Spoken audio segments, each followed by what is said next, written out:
Okay, so around about the time that Peter was studying all these incredible effects that you were seeing on sort of brands and trust, Ian, Wright, and I were out in the market talking to people about the concept of trust, talking to them face to face, surveying thousands of them. And I hope what you're going to see now begins to sort of explain and help you understand why we're seeing some of the impressive effects that Peter has been studying. So why is it the case that trust drives brand growth? And why is it the case that investing in news brands seems to drive that kind of trust? That was the sort of key imperative that we set out to understand. So we had 4 objectives. The first one was we felt we needed a better definition of trust. Trust is one of those kind of nebulous, slightly slippery concepts, as you'll see. And what are we really saying when we're saying whether someone trusts something or some brand or not? So let's get a better definition. We also wanted to decode the building blocks of trust. As you'll probably sort of see, or you might have thought, trust is one of those metrics. It's a lag metric. It's something that comes about as a result of doing other things. A little bit like kind of your sales. You can't directly affect and influence your sales. You've got to do other things, and the sales comes as a sort of output of that.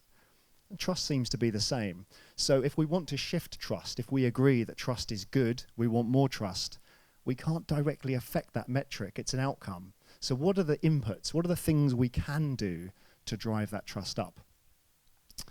We wanted to then take this new approach, this sort of building blocks of trust, and apply it and work out, well, are news brands trusted? And if so, why are they trusted? What in particular is it that they're doing that drives their trust? And we also did that for a whole number of other brands as well, about 150 other brands. And then finally, we wanted to evaluate, well, how can advertising in a news brand actually help brands build trust? So, like any self-respecting insight professional, we took all those questions, chucked them into ChatGPT, and here's what it said. We didn't do that. These are big questions we're trying to answer, so we needed a pretty serious, rigorous methodology as well. And it's probably worth stating, actually, at the outset as well, I think as insight professionals, Ian and I, we don't trust anything anyone says, particularly if they're sort of consumers or users of a brand. We sort of go into it with a healthy distrust and skepticism of everything they say. So we've got to plan a methodology carefully to try to understand what's really going on here. So we kicked off with a bit of a sort of literature review. We looked at about 17 different published academic papers from the 1950s right up to the present day. And we recruited 3 experts from that to really understand their research better and get their take on what was going on in the world. I recruited 14 news brand readers and actually news brand rejectors. So I had some very interesting conversations with avid fans of the Canary or Reddit that thought mainstream media was a load of old rubbish and they didn't trust it at all, right through to people reading sort of quals and popular titles and mids. And then we wanted to, having understood the building blocks and definition of trust, we wanted to validate that. So that's when Ian and the Tapestry team of data scientists took over and began to actually sort of begin to test and validate those metrics that we'd arrived at through qualitative research, testing 150 brands through that metric. And then the final phase was taking 4,800 adults. And I think we had 5 or 6 different brands advertising campaigns that we tested in different media contexts. So A/B testing the exact same ad in different media environments, from news brands to social, and understanding not only how did the trust effects differ, but specifically why. What is it about those different mediums that affected the trust differently? So that's what we did. Let's have a look at what we found out. Peter alluded to this actually at the beginning. There are some trust skeptics out there, and everyone's favourite marketing professor, Mark Ritson, was one of them. So around about this time that we were planning the research, he penned an article in Marketing Week, and this is what he said, a little excerpt. He said, mention customer loyalty or brand love, and an army of strategists will leap onto Twitter to belittle both concepts. But brand trust survives unscathed and unobjected to. After all, what could be more inarguable than trust being important to consumers and essential for brand success? So the actual example he was giving, the sort of headline led with Facebook.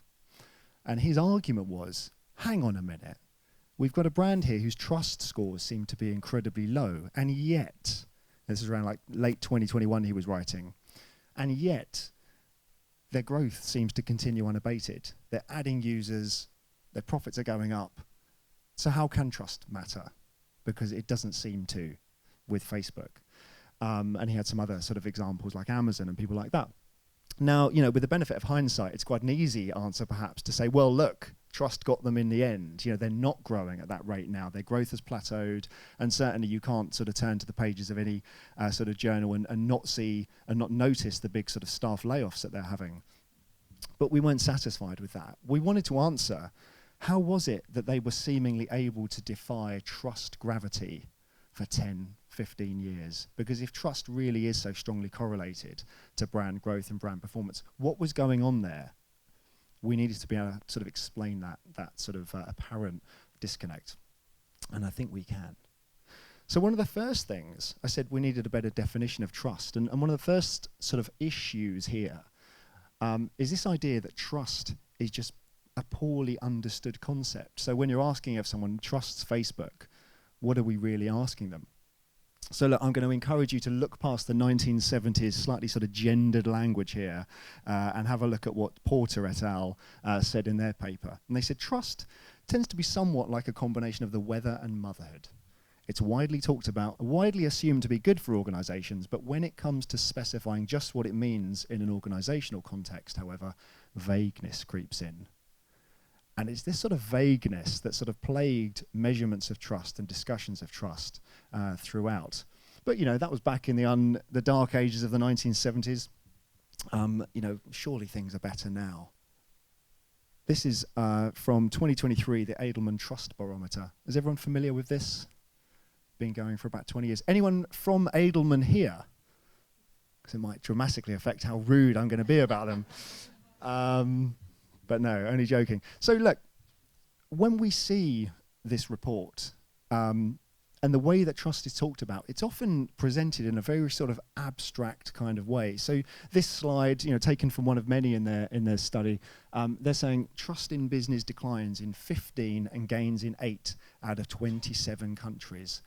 Trust in business. And I guess on the surface of it, we're seeing, you know, that in a lot of the sort of developed world, you know, trust levels are a lot lower than in sort of more developing countries. And then we sort of see how this has changed over time. But I'd encourage you to read the small print. What is it we're actually measuring here? What are we asking? What are the respondents to this survey being asked? And so if we look down the bottom here, you can sort of see it. It says, please indicate how much you trust that institution to do what is right. Trust that institution to do what is right. What is it? What is right for a business to do? Can you tell me? I think if we asked this audience, we'd have some different definitions of what we thought a business doing what was right actually meant.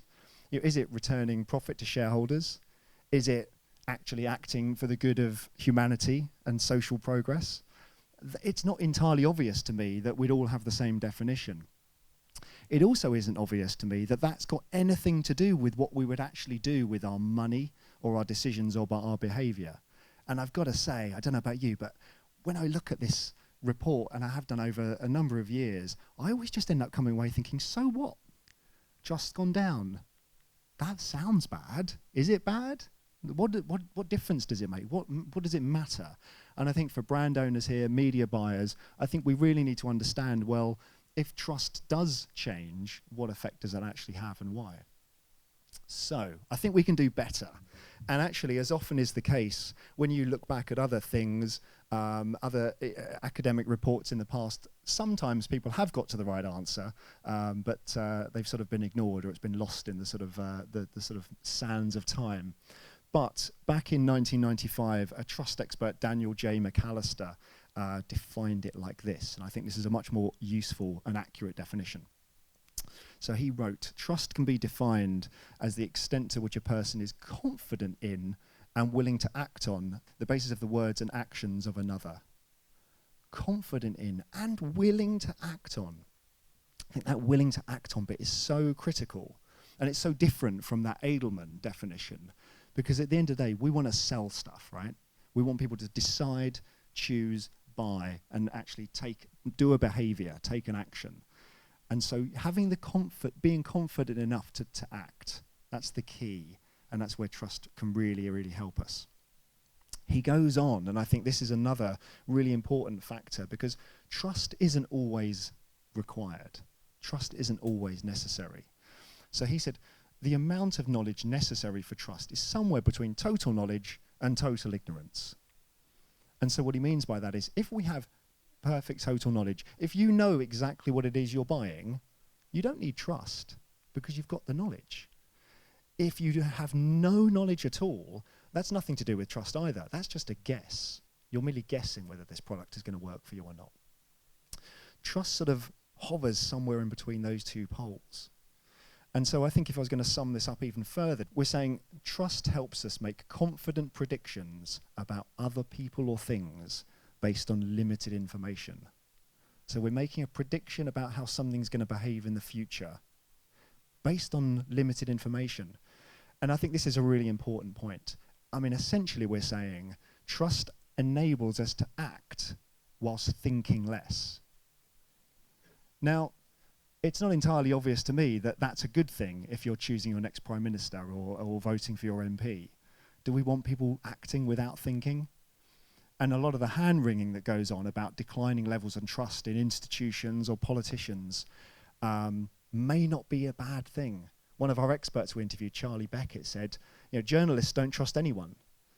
That's the very MO of good journalism, is that objective, rational, sort of scientific approach, as opposed to just feeling confident generally.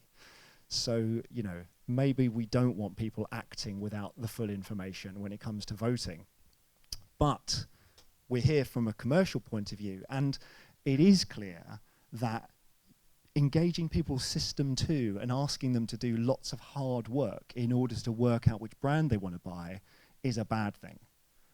Was it Daniel Kahneman said? He said, I think, thinking is to humans what swimming is to cats. They can do it, but they prefer not to. We don't really want people thinking that hard, and if we're making them think hard, they've got loads of other stuff to worry about.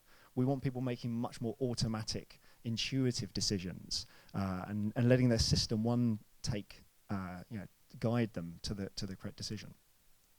So specifically, how does trust impact on brands then? One of our experts was a lady called Sharmila Chatterjee from MIT Sloan, and this is what she said.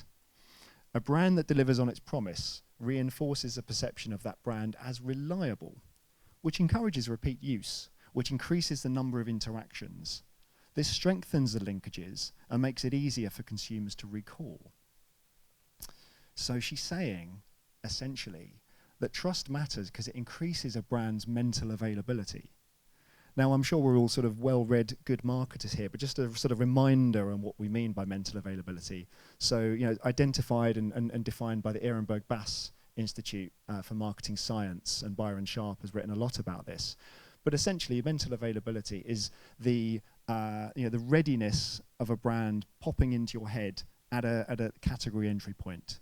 So, if you're thinking about condiments, you want something to put on your chips, you think about ketchup, what's the brand that comes to mind? The brand that comes to mind most quickly, most effortlessly, is the brand we buy. Those are the brands that grow and become profitable. And this is what trust enables. Trust increases the mental availability of a brand, increases the chances that that brand is going to come to mind. They also found in this study that trusted brands inhibit the response of untrusted brands. So they make it even harder to recall the brands you don't trust.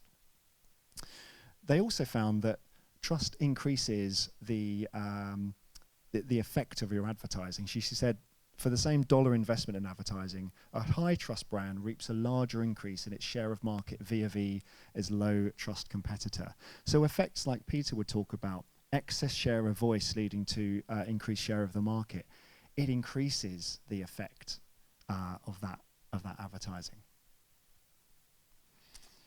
Okay, so hopefully by now we've got an understanding of what trust actually is, and we've got a sense of why it matters to brands. We want more trust, right? We want to build that. So, the short answer is go advertise in some news brands, but, if you want more information, I think we can do better. And remember, we can't just directly influence how much someone trusts us. We've got to do other things. When we ask whether people trust brands, I'm sure in that kind of Ritson example of Facebook, do you trust Facebook? This is often how it's asked. How much do you trust brand X? It's a sort of simple sliding scale from I don't trust it to I trust it. This isn't really measuring what it is we think it's measuring. This is more like kind of just how much brand affinity have you got? It isn't asking, how confident are you to make a prediction that this brand is going to do what you're buying it to do? It's also, by the way, on that Facebook example, when we ask, do you trust Facebook? It's like, to do what? Do you trust their politics? Do you trust them with your data? Maybe you're not so sure. Do you trust them to provide a reliable service connecting you to your friends? Yeah, I trust them to do that. It's the same with Amazon. I trust them to deliver my parcels on time. And that's why you would buy it. That's why you'd use the service. Well, this other stuff isn't directly related to your consumer choice necessarily.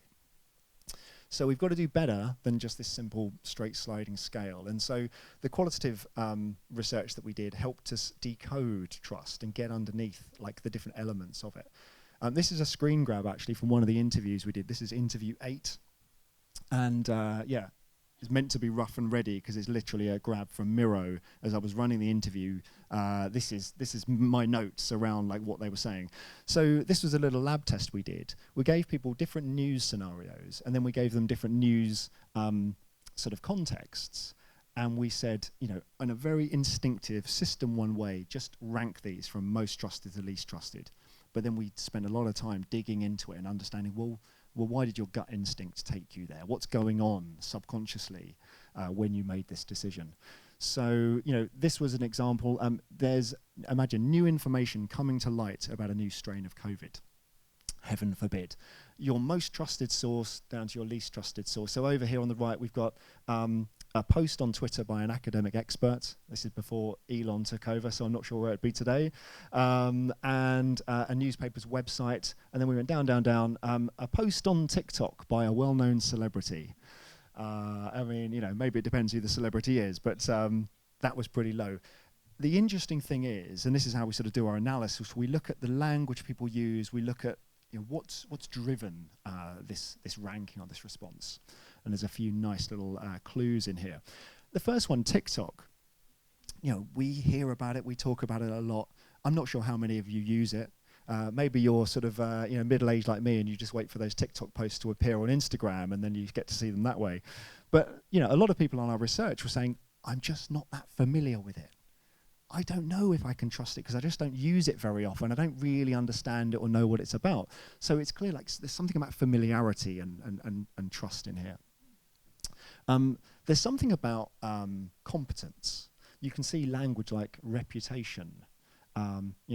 Newspapers, they're professionals, they've got good sources, they're serious. They said, Instagram, it's a less serious environment.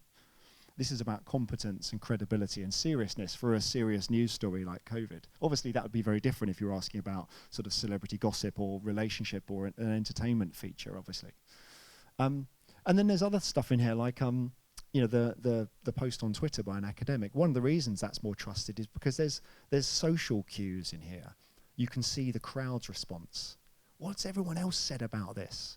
And it allows you to outsource a bit of your trust and your thinking and go with the crowd. So anyway, we did this a bunch of times, 14 to be precise. Combine that with our academic literature review and our experts, and this is what we came up with. These are the 4 building blocks of trust, the things you need to get right if you want trust as an outcome. So the first one is familiarity. How well do you know the thing that you're being asked to trust? You saw with our TikTok example, if it's unfamiliar to you, you've got fewer opportunities, fewer experiences to really sort of back up sort of how much trust you can give something. So the first one, how well do I know it? The second one is about fame. This is our kind of social bias coming in here. How well known is this brand for doing what it does? Do other people know it? Am I a lone voice in sort of thinking this? The more famous something is, for doing what it does, the more likely you are to trust it. Again, we like to outsource our thinking. Fame allows us to do that. The third one is competence. How competent is the brand at doing what it does? And this is, again, that really sort of key difference. And I think this is hopefully where this metric is more useful than previous ones. If you use Amazon to make sure you get your parcel delivered the next day, it's very competent at doing that. It sort of eradicates all the other noise in there that you might sort of put in there. Go, I don't really trust this Jeff Bezos guy. He looks like an evil Bond villain. What's that? What's going on there? Get rid of all of that. Is it competent at doing what it does? And then the fourth one is risk. What's at stake for me if this brand lets me down? And what's clear is there are certain categories or certain levels of spend where trust doesn't matter so much. That random little Instagram pop-up with this thing that looked amazing and you bought it, cost you £5, but it never turned up. You may have had low levels of trust, but it didn't really matter. There was not much at stake. Eating some food stuff after a food kind of provenance crisis, or taking your family on an airline for your one holiday of the year and spending a lot of money, that's a much, much bigger decision to make. There's much more at stake. Trust is way more important. So we took these building blocks and then we needed to test and validate them, and that's where I'm going to hand over to my resident egghead, Mr. Numbers, Ian Wright.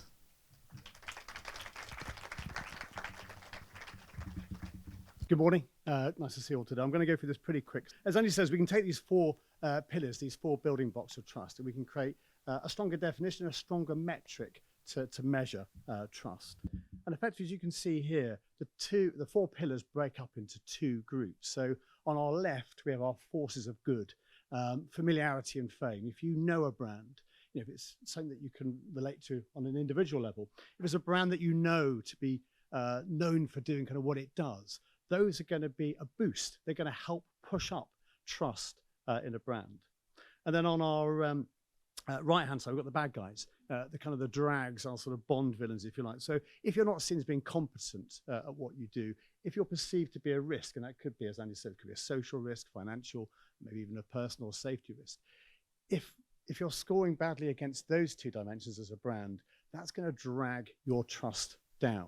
And obviously how those kind of two forces relate to each other will then determine your overall level of trust. And what's, I think, effective about this is, first and foremost, we get to a much more accurate measure of trust overall. So rather than asking that big 5-point scale question, do you trust a brand or not, as Andy says, that's a little bit like affinity. What we're asking consumers is 4 much more easy questions to answer. How well do you know a brand? How well known is this brand for doing what it's doing? Its competence, the perceived risk. These aren't difficult questions for a respondent to answer. So we get to a single metric, which is much more accurate, but also we can kind of take a backward step and say, okay, if we've got a score of X, how might we get a score of Y for trust going forward? And of course, by looking at how you score against those pillars, you can then identify where your issue might be and therefore start to set a strategy going forward to address it. So here's the results from our work. So 10,000 consumers, 150 brands, a scale of 0 to 10, average score of 5.4 out of 10. Our top scoring brand, 8.6 out of 10. Very hard to get 10 out of 10. I mean, you'd have to have, everyone in the country would have to know who you are. You'd have to have a flawless track record in terms of delivery. And of course, those things are going to be very hard to do. Much easier to get a 0, actually. So you'll see our bottom scoring brand is 0.7. So yeah, it's very easy to have no trust, but to kind of get perfect trust, of course, that's not going to happen. So there's always going to be something to aim for any brand. You're never going to get, I don't think, into the 9s or certainly not to a 10. So if we look at our gold standard, and I am sworn to secrecy, so I can't say what brand this is, but maybe you might have some good educated guesses as to what it might be. You can see the forces for good, those positive forces, very strong, very familiar to a lot of people, very well known for what it does, this brand. So really kind of strongly above the average on the left-hand side. And then competence, it's highly competent, so well below the average in that respect. And risk a little bit higher. Maybe there's a price premium on this product, so maybe there's a sense of financial risk. So a little bit higher on that dimension, but still firmly below the average. If we look at another brand, 3.3, interesting for this brand is that fame is higher than familiarity. So you might not have that much personal experience, but you certainly know of the brand, maybe from what you've heard in the media. And it would seem, in some cases, what you've heard isn't that positive, with both competence and perceived risk higher than average. So maybe a slight kind of element of being notorious as a brand. You can see clearly for this brand, building personal experience would help, but certainly addressing some of the bad publicity, some of the bad press that seems to exist behind it would also be helpful. And just to kind of complete the picture, here's our bottom scoring brand. So this is what it takes to get close to zero. Not that well known, but what seems to be happening for this brand is that what people do know about it isn't all that positive. And therefore sort of those forces for bad are almost at the same kind of level as our boosters for trust overall. So what about news brands and news sources in general? What do these trust scores look like? And if we just plot these, you'll see news brands, the red donut. Helpfully put a big red arrow to point at it as well, in case you haven't noticed it. 6.2 out of 10, so firmly above the average. Not quite the same level as commercial TV news. I guess if you think about, say, the news at 10, very familiar to people. Even if you don't watch news at 10, you know the format. It's also not really taking any risks. It's just recapping on the big stories of the day. So does very well. Also, TV is a very trusted platform, clearly. But if you were to compare news brands with other online sources, so that would be things like BuzzFeed, Vice, Quartz, The Atlantic, and so forth, much, much higher, about 50% higher level trust. So 4.1 for those other online news sources, 6.2 for news brands, much, much higher level. Also compare against social media, much higher again, 4.9 for social media versus 6.2. So a big, big difference between those two. So in the sort of digital part of the landscape, news brands far more trusted than other sources. Yeah, and what's behind that extra trust? Well, it's all on the sort of the left, sort of the right-hand side of the chart. It's those pillars relating to competence and risk. So when it comes to social media, news brands far more competent in the eyes of users than social media is when it comes to the news. And when we look at other online news sources, it's seen as far less risky. And talking to consumers, what's going on there, it's very much about news brands having a very clear agenda. So people know what a news brand's politics are, they know what they stand for, and that helps them to understand how to kind of relate to the stories and the headlines. So we did a couple of tests, and the first test was to look at a whole bunch of headlines and to say, okay, how do people respond to these headlines if it comes from a news brand versus if it comes from a non-news brand, so another online source.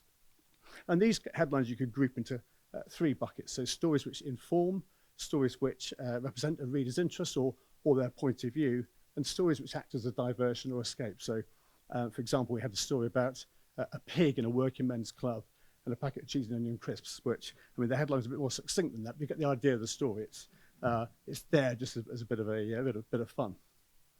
And what's interesting, when we look at believability, this is amongst the general population. All of the headlines from the news brands seen as much more believable. So, far, far greater believability. And this is just amongst everyone. So you might not have an affinity for that news brand, but certainly you kind of see that news brands are more trusted. And if you actually were to talk to the actual readers of that news brand, the scores go much, much higher overall. And with that greater believability, we want to understand what's going on. Why do you believe these headlines more from news brands? And what I think is interesting here is the top answer is I just trust that source more. And the uplift there is 40%. If you think back to our chart with the big red arrow and the red donut, 50% higher trust in news brands versus other online sources, 40% more trust in the headlines. Kind of in the same ballpark overall. It's also just the journalistic skill, I think, of news brands is appreciated by consumers. So more likely to enjoy the tone, more likely to appreciate the language used. So people do pick up on that as well. And with that greater believability, there's more action. I think that kind of confidence to act, as we've been hearing about this morning, people are more likely to look at the news story when they see that headline from the news brands. They're more likely to want to talk to friends or family about it, more likely to want to share that headline with others. So just feel that they can sort of take on board that headline and start to impart it to others. Now, perhaps a more important test was to look at, okay, what does this additional trust mean for advertisers? And as Andy mentioned, we did a lab test on a huge scale involving almost 5,000 people. And we allocated people to different groups. So this allowed us to kind of control the context. So there's a bunch of people who were newsbrand readers. They saw a newsbrand website, which we kind of recreated for the purpose of this survey. We had another group of people who were readers of a non-newsbrand. Again, they saw a version of that website, which we created. We then had control groups. We had to then make sure that the profile and any kind of brand user effects were all completely controlled across these different groups.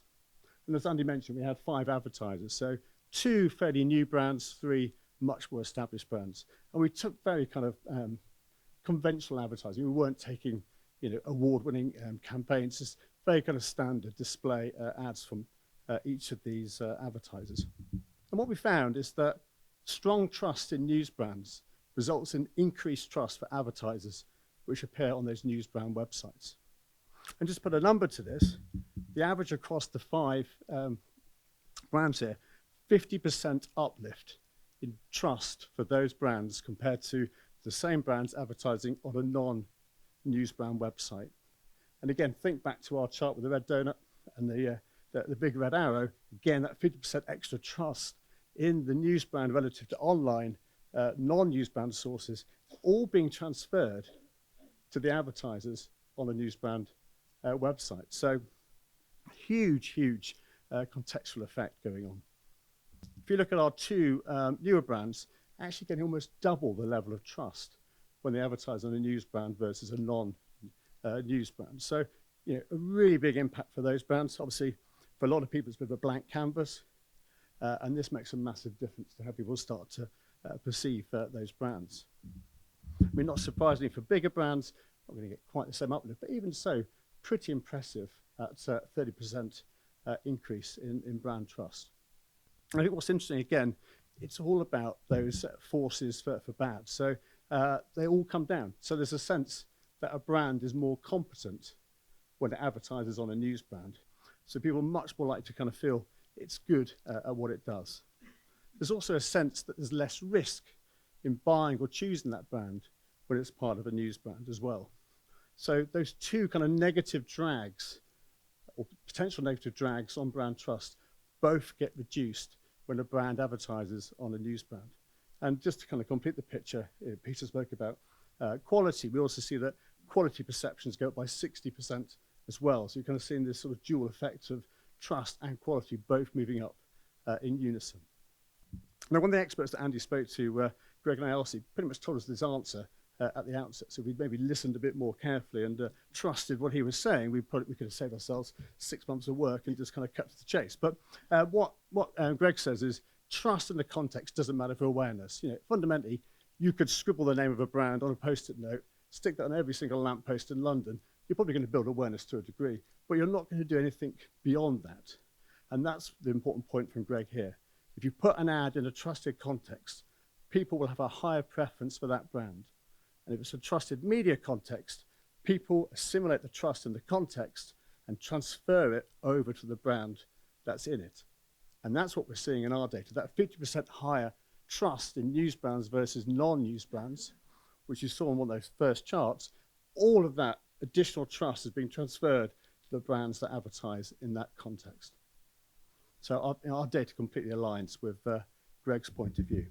Now, I've kind of gone through this pretty quick just to make sure we have time for our esteemed panel. But before I kind of hand over to Nikki to look after it, just a quick recap of findings. So clearly, we believe that we need to rethink brand trust. We want to challenge the way it's measured. Just asking a 5-point scale does not address brand trust at all. It's just a measure of brand affinity, brand liking. It's something else. It's very, very nebulous and not a very useful metric. And what we have in its place is a much stronger way of measuring trust and also kind of what is contributing to the trust in a brand. So it gives you a stronger measure, but also a diagnostic to help to address what you might do in the future for brand trust. As we've just seen, news brands are highly trusted by the readers. And also, as we've just seen, is that all of that extra trust in the news brands can be assimilated by the advertisers on a news brand. And with that, I'll hand over to Nikki and the panel.